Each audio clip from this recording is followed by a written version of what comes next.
Hello everyone and welcome back to Paperback Journeys, where today I'm going to be talking about the books that I read in the month of July. I only read 4 books and there's a reason for that. I have a good excuse, I promise. Please don't be angry with me.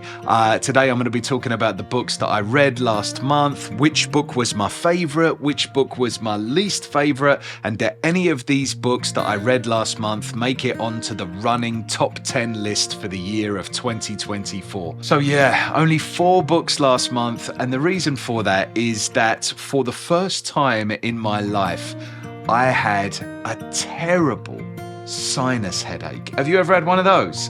And I had it for like 10 days. For 10 days, I was basically walking around with one eye closed because I had this horrible pain behind my eye and a horrible pain right up here, and I just couldn't get rid of it no matter what I did. I feel a lot better now, you'll be glad to know. I know you're sitting there worrying about me. But anyway, enough of all that. Let's talk about the first book that I read in the month of July, which was Dog Stars by Peter Heller. There was a lot that I enjoyed about the Dog Stars. Just a brief synopsis. Basically, this story takes place in a time where nature has begun to reclaim the earth after a super flu wiped out the vast majority of humanity. And I think one of the things that I really enjoyed about this is that it felt like a kind of unique take on a post-apocalyptic setting. All of the descriptions of the outdoors were almost poetic, and it just kind of offered this serene, beautiful contrast to what is typically like a really gritty genre of book. Now, the protagonist is existing in a world which is majority nature, and so there's this almost quiet, peaceful atmosphere in a natural world. He has one friend who he lives with at an airport hangar, and he has his dog. And that's another reason that I quite liked the book, is that companionship that he has with his dog. If you put a dog in any book, it automatically elevates it in my mind. So just a tip there, if you're a writer, put a dog in it and the book instantly becomes better. I feel like that was probably, like I say, my favourite part of the book is this bond between a man and his dog. I'm a big dog person. If you watch any of my videos, every so often you might see me pick up my dog and, you know, they're always running around or snoring in the background. They're nice and quiet today. But yeah, this kind of connection that they had in what is really a depressing setting, and that warmth and that loyalty and that feeling of shared protectiveness over one another, where the man feels responsible for the dog and the dog knows that it's his responsibility to look after his master. It was really touching, and there were a couple of occasions where I got choked up in this book. It was just it was just a nice feeling to know that no matter how much the world changes, that ancient bond between a human and a dog will always be there. And I really do believe that. No matter how bad things get, I think we'll always love dogs and dogs will always love us. I think another thing that makes this book feel quite unique for the subgenre of post-apocalyptic books is the protagonist, Hig. He's not your stereotype hardened survivor that you might find in other books like The Road or The Stand or Swan Song, for example. He is introspective. His thoughts verge on poetic, honestly, and he's always thinking about the past and the loves that he's lost. On the other hand, you have his friend Bangley, who lives at the airport hangar with him, and he is just the polar opposite of Hig. He's a little bit of a gun nut. You can tell that probably he's always been a prepper, and that now that he's actually living his fantasy, this is the day that he's always been waiting for. He's just absolutely in his element, and he's making the most of it. He's actually enjoying himself with all of his preparedness and his plans for how to make their situation better in the airport hangar. Hig finds solace in the beauty of the world, and Bangley's just kind of got this attitude that we need to survive at any cost. I'll take down anyone that I need to make sure that I'm still breathing tomorrow. And that kind of contrast between the two is interesting to watch. The only thing that I found a little bit of a struggle is the writing style. It's really bare bones. There's no quotation marks, which can make the dialogue quite challenging as well. And Hig's thoughts sometimes come across a little bit disjointed, almost as if he's writing in bullet points. And so that was taking me out of the story. Everything felt a little bit fragmented. I think that the style is intentional. I think that maybe what's happened, and it's never 100% defined that that's the reason he thinks the way that he does, but I got the feeling that the super flu has affected some of his brain function, and so he's thinking in ways that I think my mum, for example, would describe as Tarzan talk, kind of me Tarzan, you Jane kind of thing, you know? I would have enjoyed it so much more if it didn't have that weird writing style, you know? If you've read it, tell me if you agree. I think maybe some people enjoyed that writing style. It's definitely unique, but yeah, it just took me out of the story, and I was getting irritated in some of the passages. The next book that I read in the month of July is The Heroes by Joe Abercrombie. This is a standalone book that's set in the same world as the First Law trilogy, also Best Served Cold, which I read the month before last. And if you've already read The First Law, and if you have already read Best Served Cold, this really is a no-brainer. You should pick this up immediately, I would say, because it's fantastic. Just like all of his other books that I've read, it delivers on everything that you would expect from an Abercrombie book. There's brutal battles, there's morally grey characters, there's sharp humour, there's a gripping storyline. Everything is here. The opening scene is probably my favorite of any Joe Abercrombie book that I've read so far. It just did a really good job at setting the tone. It was kind of eerie a little bit. It felt like the calm before the storm. And yeah, it just did a really good job of establishing a place as well. Just a perfect opening. The entire book is really just one huge battle, and all of the POVs switch from generals on either side of the battle that's being had. And so, you know, when you can imagine, I won't give any spoilers, obviously, but you can imagine if you're seeing the battle from this POV, and then you're seeing the battle from this POV, and then these two characters that you know meet on the battlefield, it's really stressful and very gratifying as well, you know, because it's high stakes. You love both of these characters, and then they're both clashing.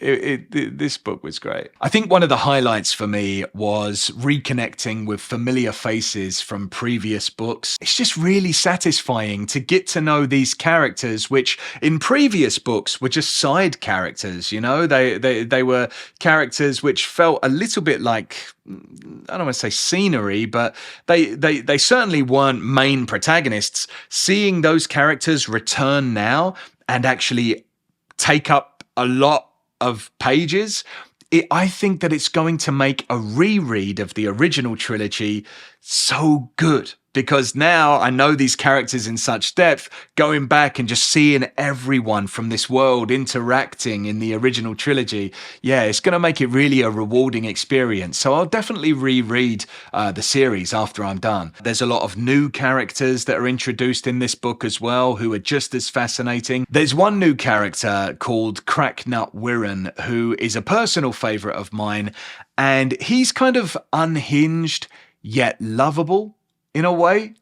He's certainly optimistic. He fights without armor. He thinks that he can't die. So he is always the first into the fray. He's always kind of swinging his sword around, bare chested in these compromising positions, which, yeah, makes him a fascinating character to follow across a battlefield. The most impressive thing, I think, from the perspective of Joe Abercrombie is that in this battle, you've probably got about 30 warriors on each side, 30 named warriors, and each one of them feel completely distinct from all the others. This is all down to Joe Abercrombie's skill, but also Stephen Pacey, who narrated the audiobook.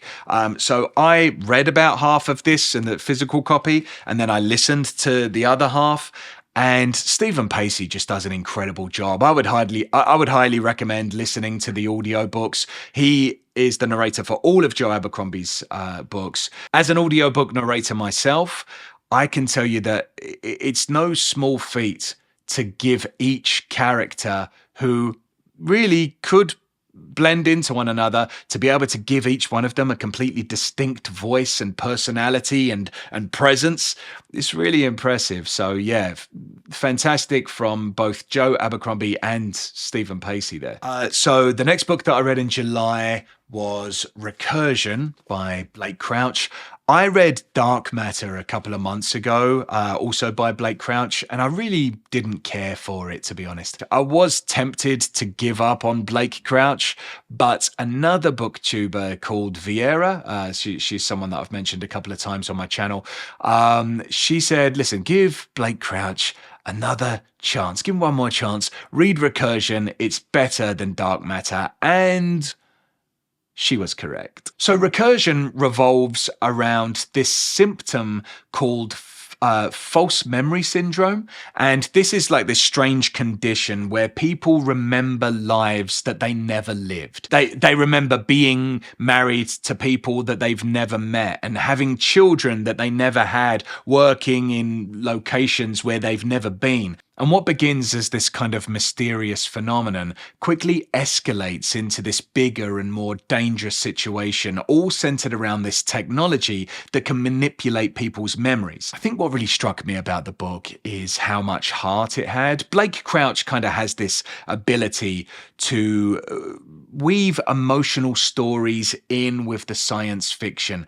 Sci-fi can sometimes focus quite a lot on the science, and then it can feel a little bit cold, a little bit sterile, and sometimes the characters are really only there as a vehicle to kind of show like, oh, wouldn't it be so cool if we had this kind of technology? But with Blake Crouch, the science and the characters kind of balance out quite well usually. I would say in Dark Matter, it's more about the people than the technology. And so that's maybe one of the reasons that I kind of had a problem with it. It felt way more just about some drama about some guy that loved his family rather than about the cool technology that I was hoping for. Another thing that made Recursion better than Dark Matter, in my opinion, is that the characters who are supposed to be scientists actually act like scientists. They view every situation through a kind of analytical lens,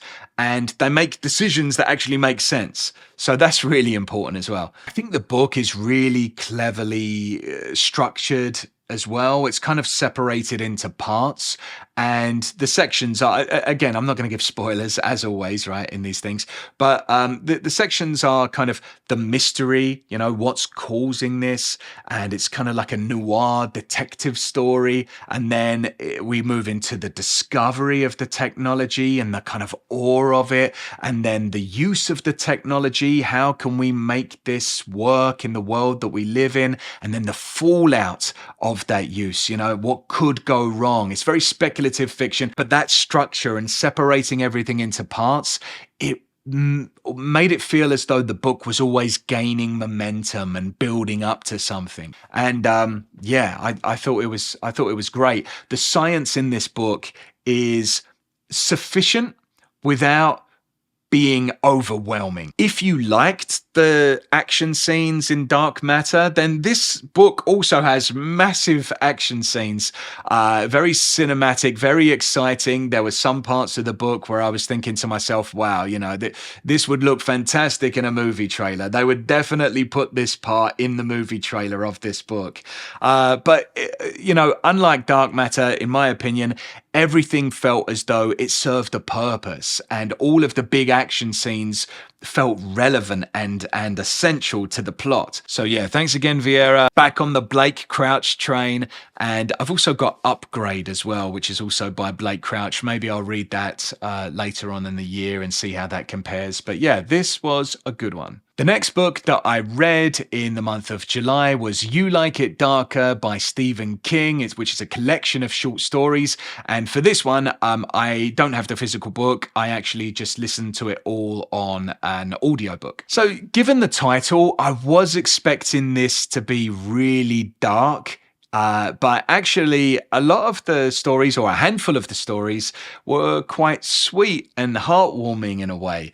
Of course, it's Stephen King, so there's still going to be horror, both supernatural and human horror. And I think that Stephen King is great at both of these. The thing that I noticed, and a running theme through all the stories, was that most of the protagonists seemed to be at the later stages of life. And there was a lot of nostalgia and looking back at the past and what could have been and why did things turn out the way that they turned out? Did I have the impact on the world that I wanted to have? What does my life mean?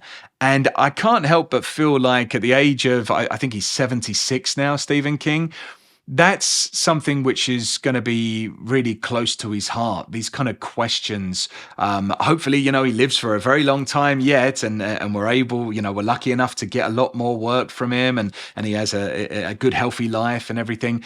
But yeah, at the age of 76, I think that probably those questions are going to be in the forefront of your mind. As I mentioned, this is a collection of short stories. And as with any collection of short stories, there's going to be some hits, there's going to be some misses. There were a few misses, in my opinion, in this collection. Some of the less engaging, more slow-paced stories that didn't really feel as though they paid off. I can't help but feel like if he would have just trimmed off some of the fat, it would have made for a more satisfying collection, Also, a couple of the stories had that signature Stephen King thing where it just didn't lead anywhere. It just kind of, Stephen King just went, that'll do. I'm not going to bother with an ending, really. It just is what it is. I'll just leave it there. Can be a little bit frustrating for me sometimes, but I'll say this. Some of these short stories, in my opinion, are some of Stephen King's best work. Really suspenseful, really dramatic, really creepy. Some of my favorite stories was, I really like the first one, which is called Two Talented Bastards. That's how he writes it, Bastards. That was great. That's the story that opens the collection. And then another story which I thought was creepy and had a satisfying ending was Willy the Weirdo. I know that not everyone liked that one. I quite liked that one. That was dark. That was twisted. And then I really enjoyed the longest story in this collection, which felt more like a novella, honestly. And that is Danny Coughlin's Dream. I thought that was great. I thought that was brilliant. And if he released that as a standalone book, I would buy it and I would read it again because it was great. I think that story just showcased everything that I love about Stephen King, quickly establishing the characters, setting the stakes, filling me with a sort of feeling of injustice, like this isn't right. Creating characters which are understandable but also contemptible as well, like I thought it was a good one. A couple of the stories that I didn't really care for was Finn. Didn't really care about that one. That was set in Ireland, and I thought that was kind of a missed opportunity because most of Stephen King's books are all set in America. So it could have been cool to see something set in Ireland. But yeah, no, I just didn't really care about it. And then Rattlesnakes. This was advertised as a sequel to Cujo, and I think it was one of the reasons that a lot of people were excited about this collection of short stories is that it featured a sequel to Cujo. I just didn't feel as though it was necessary to the story that the character was one of the characters from Cujo. I think this story could have been easily written without having that element of the story involved with it. You let me know if you disagree. I know that there's a little bit tied in, but it didn't feel essential, right? And I can't help but feel like having the sequel to Cujo was more of like a marketing thing. I don't know, maybe I'm being a little bit cynical there and let me know if you think I am. But yeah, I feel as though it was more of a marketing thing than something which was necessary for the plot to work. Okay, so of all of the books that I read in July, what was my least favorite book? I would say, unfortunately, that is going to be The Dog Stars. I liked it, don't get me wrong, I did like it. There were a couple of scenes where I got really choked up and emotional, definitely. But I only read 4 books this month just gone. And so I really enjoyed all the other books. One of these books has to be the least favorite. And so it's The Dog Stars. And I think that's mostly because of the writing style, like I mentioned, just completely took me out of the book, especially the lack of quotation marks. And I didn't know who was talking and when. And yeah, sometimes it just felt like I was reading bullet points, like an outline of a story, you know? Yeah, shame. But now let's move on to the more positive. What was my favorite book of the month? There's a couple of contenders. I really enjoyed some of the stories from You Like It Darker, and I feel as though if Stephen King would have trimmed off a couple of the stories that I didn't really care for, that felt like filler, honestly. I feel like maybe that would have been my favorite book of the month, maybe one of my favorites of the year. But, you know, you've got to take it as a complete collection, right? So, yeah, that was good. Recursion, I really liked. It was much better than Dark Matter, as I mentioned. And it brought me right back on board with Blake Crouch and showed me what he's capable of. But at the end of it all, I think I'm going to have to go for The Heroes by Joe Abercrombie. Just fantastic military fantasy. But here's the big question. Do any of the books that I read in the month of July make it onto my 2024 top 10 list? This is a list which is just running throughout the year. I update it once a month when I do the monthly review like this. So let's take a look at the current top 10. As it stands, in number 10, we've got Red Rising by Pierce Brown. Then at number 9, Foe by Ian Reid. At number 8, Golden Sun, again by Pierce Brown. That's the sequel to Red Rising. At number 7, Pet Sematary by Stephen King. Then at number 6, Hyperion by Dan Simmons. Read that last month. Number 5, Misery by Stephen King. Number 4, Best Served Cold by my old mate Joe Abercrombie. Number 3, Death of a Salesman by Arthur Miller. Number 2, The Dark Forest by Liu Cixin.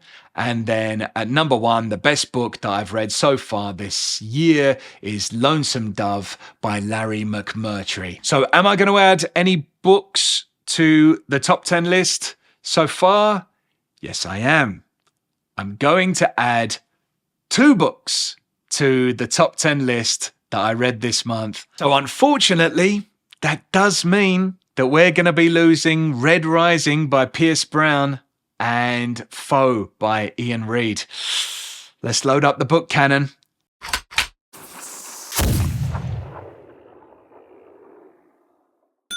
Just before I show you the updated top 10 list for the books of 2024, if you are interested at keeping kind of a bit more up to date with my book reviews and what I'm currently reading and how many stars I gave it, then my Goodreads link is down below. And if you follow me on Goodreads, I'll make sure to follow you right back. All right, now let's show the updated top 10 list and see what I've added and where. So here you can see the updated top 10 list for 2024. Now we've got Recursion in at number 9, and we have The Heroes in at number 7. So yeah, that was the month of July. Now we're moving into the month of August. If you'd like to know what I'm going to be reading in the month of August, then as always, I'm going to be spinning the roulette wheel and playing a little bit of fiction roulette. And if you'd like to see that video where I decide what I'm going to be reading in the month of August, then you can click up here. Thanks so much for watching this video. I really appreciate it, and happy reading.